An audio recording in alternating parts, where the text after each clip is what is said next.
Tonight's topic is estate planning. The idea of planning for your later years and beyond may be overwhelming, but these days even your primary care physician wants to know if you have a will. Time goes by quickly, and preparing for the end is always a good idea. We've got some older people here, so this is going to fit well tonight. Good evening. And anyway, on Lawyers on the Line, I'm Bob Falsani. I'm a founding partner at Falsani, Balmer, Peterson, and Balmer. I changed the name. And this evening's moderator. And I'm pleased to welcome our panelists. Mark T. Signorelli of the law firm of Mark T. Signorelli, Ltd., and Yvonne Novak of the law office of Yvonne Novak. We're ready for your questions. Call locally, 218-788-2844. And if that's long distance for you, you can call our toll-free line at 1-877-307-8762. Now, when we're going to start tonight, before we get our first call, I'm going to try and beat the crowd by asking the question that we always get asked, which is this. We have Aunt Hilda, okay? And the nephew wants to know this. Aunt Hilda is 82. She's not doing great, but she's going to live a while. She's got a nice house and not much else. After that, she's going to be off to the nursing home with the state and the county paying. Is there any chance that the house can be transferred to the nephew and not reachable by the county or the state later in terms of paying for that nursing home service? Who wants to field that one? Well, the short answer is if Aunt Hilda's lucky, she can do it, but there's what's called a 5-year look back, that if she runs out of other money and has to apply for medical assistance, then they're going to look at that transfer within 5 years, and the nephew's out of luck. Okay, so that's Minnesota. That's Minnesota. Is Wisconsin the same way? Yes. It's a federal law. Oh, so that's a 5-year federal law then, huh? Yes. Okay, so let's hypothesize then that Aunt Hilda transfers the property, she lives 4.5 years and heads for the nursing home. What happens then? Too bad. The whole money goes back, or some of it, or what? Well, as long as she has enough money to pay for her care to make it through the 5 years, then the nephew's okay. But if she needs medical assistance right away, then that transfer gets undone by the state. Okay, and that would be both for medical and for like nursing home services then? Correct. Okay, so in terms of a planning function for this very problem, how would you get around it? What would you tell people if they want to have Aunt Hilda's property pass without the state or the county being able to reach it? What would be the plan? As soon as she thinks about it, she should do it rather than drive around the block and not park the car. Okay. Now, what about a life estate? Well, a life estate, the person still owns the property to some extent, and that means that medical assistance can still make a claim against that interest in the home. So that doesn't protect it. But I'm not a huge advocate in transferring that property outright, even if it does protect it from the nursing home, because there's other issues to be concerned about. If you transfer that property to a child or to the nephew and he gets a divorce, there's a potential claim by his spouse against that property. Or if he goes into bankruptcy, he may lose the house. And so there's other things to be worried about other than the nursing home. And there is another twist. The old way would to have been to put it in an irrevocable trust. Well, Minnesota dreamed up a law that says we're going to ignore irrevocable trust and treat it as you still own it. All right, I've got another question here, and that's this. When I was a young man, the state and the federal government would tax estates, and they didn't have to be that huge for estate taxes to come into play, right? All right. And that was great for your business and great for your business, right? Because people that weren't ridiculously rich needed estate planning, really sophisticated stuff, right? Sometimes I'll tell you a story another time about a sweet little old lady with $60,000, and they were going to tax her. So I said, you always wanted to go back to the old country? She gathered up the nieces and nephews. She'd never been married. Off she went, spent the money, died within a year. Good estate planning there, right? So anyway, what was the level where in the federal government would come in an estate tax, say 30 years ago? About 675,000. Is that for a couple or single? Single. Okay, and then double for a couple? They would each have their own exemption. They just had to be careful not to let the two pieces come together and all into the estate of the last to die. Okay, and then what about, say, Minnesota State in those days? Well, back then Minnesota had what's called an inheritance tax. They taxed the people who got it. They didn't tax the pile that was left. And that disappeared when Minnesota adopted an estate tax system. All right. So nowadays, what would be the federal amount where you need to do estate tax? 11.4 million. Okay, so that's not chump change, right? No, it's less than 5% of the population, I believe, will be actually taxed at it in an estate tax now. They've all but ruled out tax planning as the driving force. That's good only, that law, until 2025, at which point, if they don't do something, it goes back to close to 6 million per person. So it's 11 million per person? Yes. Okay, so we always hear this thing about the poor family farm. So there'd be a $22 million poor little family farm then. Correct. So that's pretty substantial before you're going to get taxed, huh? Right. I mean, that's the OK corral there. All right, what about state? Is that a little tougher in terms of when you might get taxed? The state has loosened up a little bit. They're now at 2,400,000, 2,700,000 next year, 19, and 7 million in 2020, at which point it's iffy and up in the air. Okay, so we start running out of money to 3 run our million, government, pardon. they might go back to taxing some Yeah. estates a little bit, huh?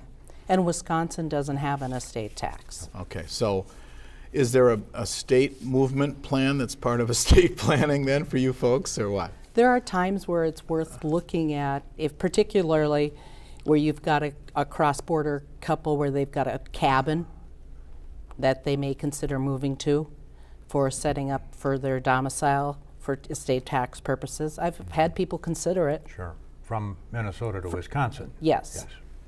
Really, huh? So, well, one of your old partners moved to Wisconsin, but I don't know if that was estate planning purposes, so. Not sure either. Yeah. Okay, a person owns 2 properties and is also selling a business. What kind of attorney would she need to keep things out of probate down the road? She wants everything to go to her son. There's a number of estate planning vehicles or documents that you would use to keep things out of probate. And you can use adding beneficiaries to the accounts. You could use transfer on death deeds. It depends what type of asset she has, the business, the proceeds, how she's being paid.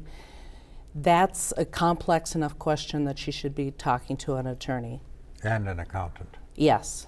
So the business that's high-level stuff. Right. All right.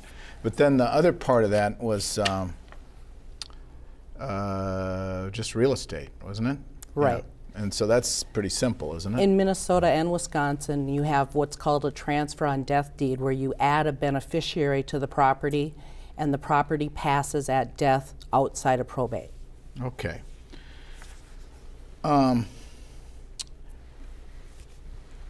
We have a question about a list of certain kinds of things that for passage at death that's either part of or not part of a will. Do you know what I'm talking about? Personal items? Tangible. Tangible personal Tangible property personal list? property, Yes. yeah. So how is that done? Does it have to have a will with it? Well, you have to have the underlying document refer to a list that I am going to make, and it can change any time without changing my will. And you can do the same thing with a trust in Minnesota.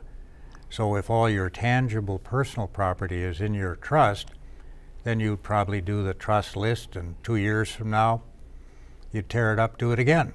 Okay, You don't have to call a lawyer, just have to find the list. That's the problem. Okay, so you're going to give the diamond ring to your son's wife. They get divorced. Cross her off the list then, huh? Right. Sign it, date it, and Yep. put somebody else onto it. All right. That sounds fun. Should I put my cabin in trust? Well, again, you've got fears of medical assistance if you run out of other money. And the only thing you can hope to do is to get the cabin transferred and more than 5 years goes by before you become impoverished and in a nursing home. Kind of what we were talking about before, huh? Here's a question that I think is of interest. What are the pros and cons of doing your own will off a computer thing or internet or whatever, or having a lawyer do it? It's kind of like asking what's the pros and cons of doing your own surgery. When you take the risk of doing it wrong and doing it off a computer, you take that risk, and you're not going to know that it's wrong until you pass away. Your ghost might know, but that's about it. Right? Exactly. The problem a lot of time with the computer programs is they don't know which probing questions to ask. They're programmed just to ask generic questions, and they don't get beyond the surface, and a lot of times they'll miss things. Also, when I've reviewed people's computer prepared forms, they aren't state specific, and so they don't necessarily cover what you need. So you can do it, but you're taking a risk. A famous matter, Bob, of a person who wrote their own will was Chief Justice Warren Burger, who came from Minnesota, Chief Justice of the Supreme Court. He did it on his desk. He messed it up. Really, huh? Really. This did well on some famous opinions, though. Pardon, please? He has some, yeah. Okay, so a couple of follow-ups on this.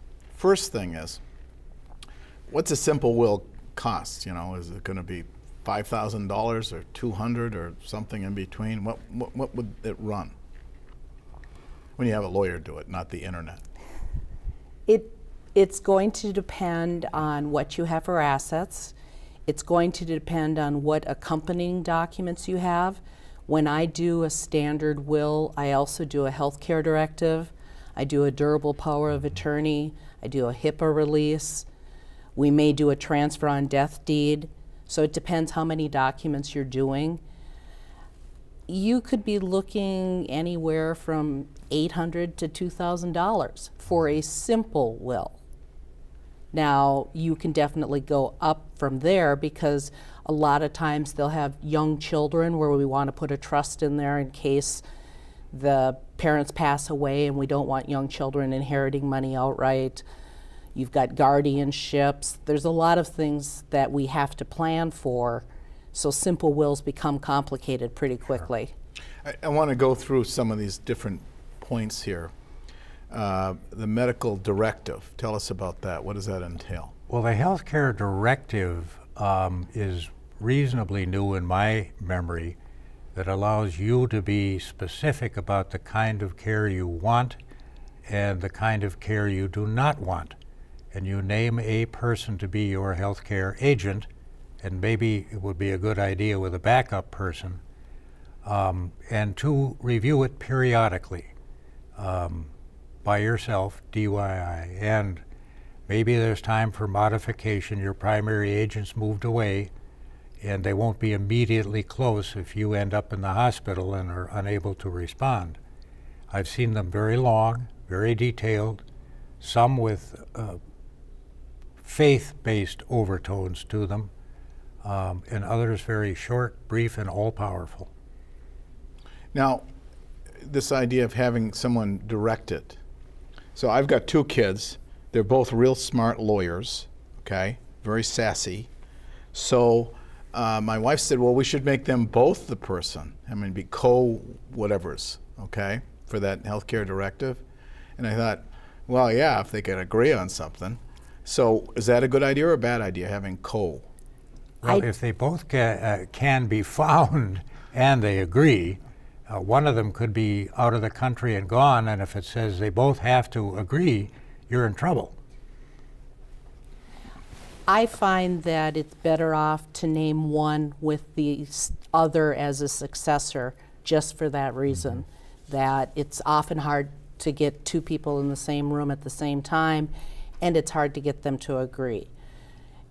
It's easier on the patient and it's easier on the medical staff if they've got one person that they're working with. And then the other one would be the backup or whatever. Right. All right, I'm glad my wife heard that because that was my version.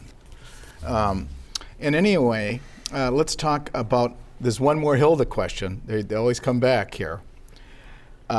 If you deed the home to your children and don't file the deed, okay, the 5 years go by, does that work? No, a deed transfers title whether or not it's filed. If it's executed and delivered, that's the transfer of title in the real estate world. So it does work. No, it doesn't work. It's got to be filed then. It's transferred on the date it's executed and handed over, and the property is technically transferred on that date. All right, so you got a deed I'm going to give to my children, say, right? But the deed doesn't get filed. It's not, the county doesn't see it filed. Then the 5 years go by, but this deed's never been filed. It comes out of the blue. Are they going to stand for that? You're going to have a little bit of trouble trying to prove it all. What do you think? You're going to have trouble proving it. I think you're better off if it's recorded. But But of course, then that way those creditors would never catch up with you. This is a pretty clever question, see? So. But then the insurance transfers and those kinds of things as well, and you're basically a non-rent paying tenant in somebody else's house. Yes, okay. What about property to a charitable organization? Do you need a will for that or a trust? No, you can make a charitable pledge. You can pledge to be fulfilled now or 5 years from now. The charities are more than willing to accommodate you in that regard with their own forms. The only question is if you have any money left to satisfy the pledge.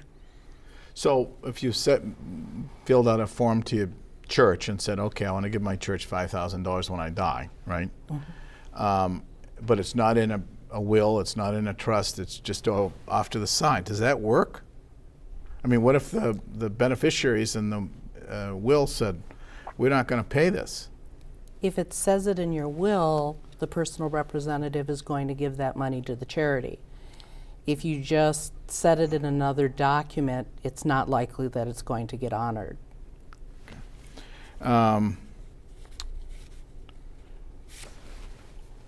There was a question about Wisconsin taxes, but we already talked about that, which is there's no taxes for probate, right? There's no Wisconsin. estate or taxes. inheritance tax. Right. What are the tax consequences of someone inheriting retirement funds? You know, where this is somebody's 401k. It's a good question. It's time to either talk to that person's accountant and advise them, but basically that pile of money is all taxable income. It's only a question of when you have to recognize it, and that's where the planning comes in. Okay. So I inherited some 401k money that my dad had, okay? And each year they say you have to take so much out and tax it. That's how it goes? Required minimum distribution is a concept that when you hit age 70 and a half, you have to start taking money out. And it depends whether you've hit that point when you start figuring out when the beneficiaries have to start taking the money when they inherit it. That affects their ability to take the money out. Okay, so if you were the beneficiary, but the person died before 70 and a half, could you avoid paying any taxes on that right away then, if you didn't take it out? That's pretty esoteric, I guess. You really would need to check with an accountant because Okay. the rules are very specific. All right, we want to go back to these documents in an estate plan, but we don't have much time. But you could have a trust or a will. Yes. Okay. Is there some advantage to one versus another? One advantage of a trust over a will is that a trust doesn't go through probate. A trust is a separate entity that doesn't pass away when you do. So it has the same ability to give your assets away at death, but it doesn't have to go through the probate courts. You also can provide for control of assets after your death, which some people want control over their assets, sometimes too much control. That would be one of the things. And the privacy of it all, because a probate record is accessible to anybody who goes there. It's speedier. It often involves your accountant as one of the primary persons involved in the wind-up or continuance of the trust. The thing I have seen lately, which is strange, is people think they work automatically and they don't. There is some assembly required beginning with the date of death. And that's where the accountant would start by coming in. But I mean, the trust does. yeah, they think it's just working with doing nothing, and that's not correct.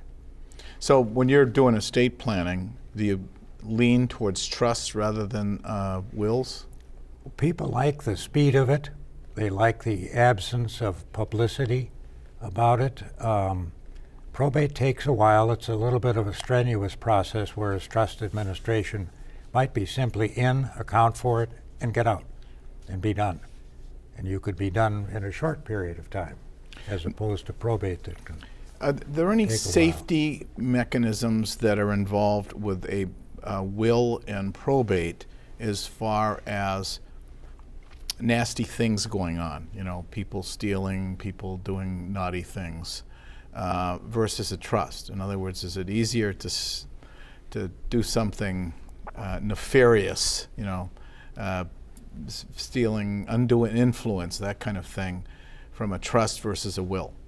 I think it depends on who's doing the nefarious acts. Okay. If it's the personal representative, and that's the person who's appointed by the will to deal with the debts and the assets, that person is under court supervision, but they don't deal with the nefarious acts of the people who were around beforehand, before the estate got to probate.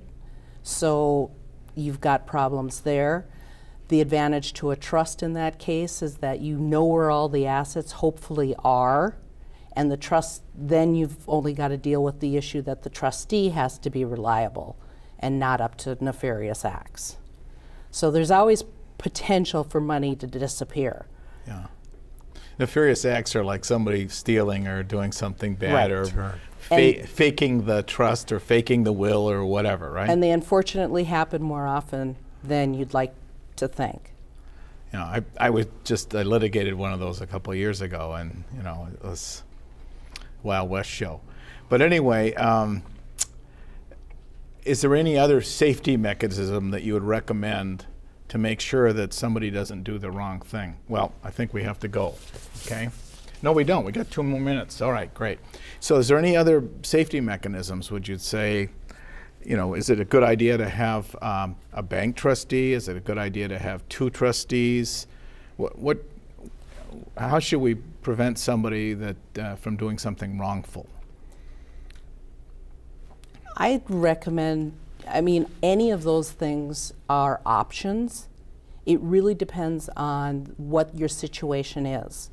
If you have a family that's very used to working with managing money, you may not need a corporate trustee. But a lot of times families aren't experienced with managing money, so you want a corporate trustee to deal with the money and the regular trustee to deal with day-to-day decisions.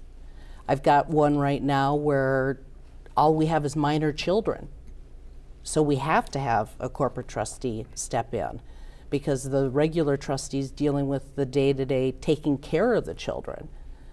There's just a lot of different things that arise. Okay. I want to go back to this children type thing. Any advice on who would you select in a will or if you're going to make a designee for taking care of your children in the event of some disaster?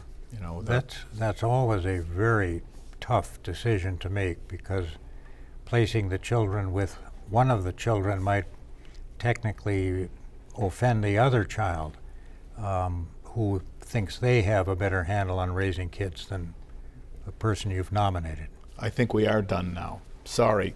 All right. That's all we have time for right now, and please join us next week. Answer your questions about how to get ready for a civil trial. I want to thank our panelists this evening. Thank you for watching. I'm Bob Falsani, and good night.